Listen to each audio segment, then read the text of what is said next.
3 minutes, un conseil, un expert avec Franck Rosenthal une fois de plus. Bonjour Franck. Bonjour à tous. Alors on va optimiser ces 3 minutes sur les locaux commerciaux que justement il va falloir apprendre à optimiser. Et avec un exemple qui nous vient de chez Starbucks, je crois. Ouais, un exemple américain de ce que fait Starbucks aux États-Unis. Alors ça va en étonner plus d'un, je pense, parce qu'on connaît Starbucks avec ses salons de café, ils les appellent comme ça en France. Et puis en fait, là, et c'est une problématique que beaucoup de commerçants qui nous écoutent peuvent avoir. Pour avoir un flux de clients qui est très important, ils doivent avoir les meilleurs emplacements possibles. Ça veut dire au cœur des villes et au cœur des flux à l'intérieur des villes. Et donc, du coup, vous avez des loyers qui sont assez chers et il faut optimiser ça et en ayant le maximum d'heures d'ouverture. Le problème, c'est qu'on sait que quand on prend un café, arrive 15-16 heures. C'est plus difficile de s'endormir le soir. C'est plus difficile, voilà. Alors tout le monde a ça en tête et donc du coup, on hésite à la sortie des bureaux, par exemple, à 18 heures, à aller prendre un café.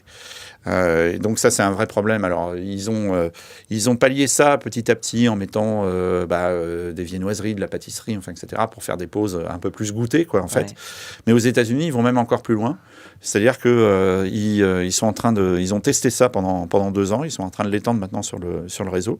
Et en fin d'après-midi, en fait, ils vont faire des happy hours avec des vins à déguster.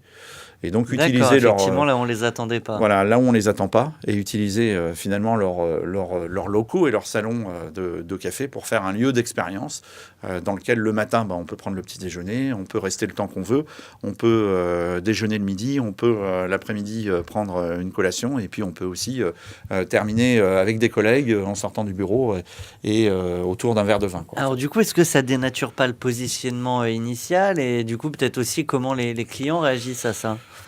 Alors, a priori, les clients réagissent bien parce qu'ils l'ont testé pendant 2 ans et donc ça, c'est la force des Américains, c'est de tout tester avant de l'étendre.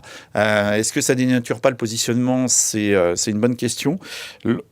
Le positionnement de Starbucks, il avait été réorienté il y a déjà 3 ans où ils avaient travaillé sur le logo pour retirer le Starbucks Coffee, notamment, et devenir un spécialiste des boissons.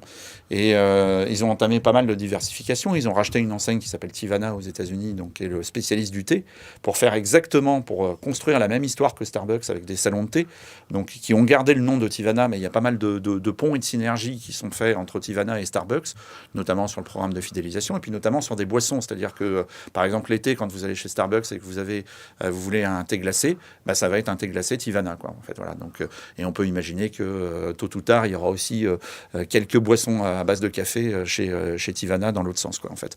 Donc cette diversification sur les boissons, qui est le nouveau positionnement de Starbucks, elle est cohérente finalement quand on voit ça. Après, ça dépendra de la qualité produit. Eh bien, Franck Rosenthal, un grand merci à vous. La semaine prochaine, on se retrouve. On va quitter le monde de la distribution en magasin pour s'intéresser aux applications mobiles. Merci à vous. À très bientôt et à la semaine prochaine.